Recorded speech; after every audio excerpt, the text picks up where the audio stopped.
Good morning, Oklahoma. Welcome to Cow-Calf Corner.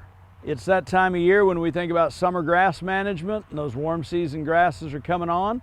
We're joined today by Dr. Paul Beck. Paul, I appreciate you being with us. Well, thank you very much, Mark. What do we need to be looking at in terms of managing those grasses? Well, this has been a really strange year. May was unseasonably wet, unseasonably cool, and you know, we've had a real big jump in fertilizer prices. Sure. So there's some things that are working against us. You know, we just weren't having the warm season grasses grow at that time, and we are essentially fertilizing a whole bunch of cool season annuals and annual weeds that, you know, may have been really counterproductive for that warm season Bermuda grass. Whenever we have a lot of cool season growth on top of Bermuda grass, it's going to shade it out and it's going to slow it down even more.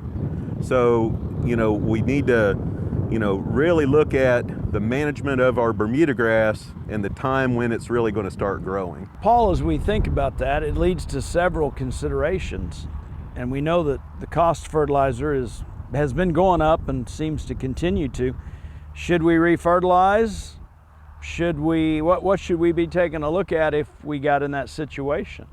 Well, you know, as extension specialists, one thing we always talk about is soil test and providing that fertility to meet that soil test. And that'll be a way we can cut back on those fertilizer costs is by just targeting nitrogen. If we've already got enough phosphorus and potassium, we won't have to apply those. If we've got our stocking rates on cows based on fertilized Bermuda grass, we can't quit cold turkey because we're going to be overstocked and overgrazing without that fertilizer. One of the rules of thumb on well-fertilized Bermuda grass is for every pound of nitrogen we're put out, we can get about 30 to 40 pounds of forage growth, and that can double the amount of forage growth, which would be, you know, the equivalent of doubling our stocking rate. And, you know, that may get us from about a 6 acre per cow stocking rate on unfertilized Bermuda grass down to about 3.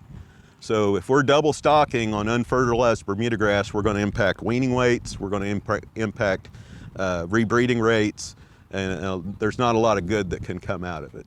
One of the rules of thumb that I use is if fertilizer is 2.5 times, or if calves are 2.5 times the price of fertilizer per pound, then it's going to be economical or a profitable situation. I was looking at some futures markets on steers and heifers.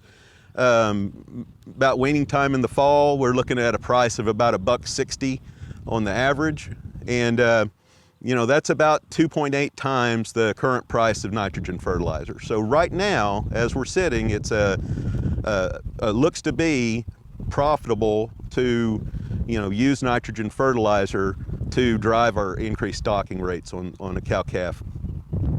You know, if calves go down or fertilizer goes up, then we're kind of right there on the borderline, and we're going to have to do some adjustments in future years to either change our stocking rate or incorporate some other type of nitrogen into the system. But right now, if your stocking rate is based on fertilized Bermuda grass, you pretty much have to fertilize your Bermuda grass to keep your production going. Thank you, Paul. Thank you, Mark. Thank you all for joining us. We'll see you next week on Cow-Calf Corner.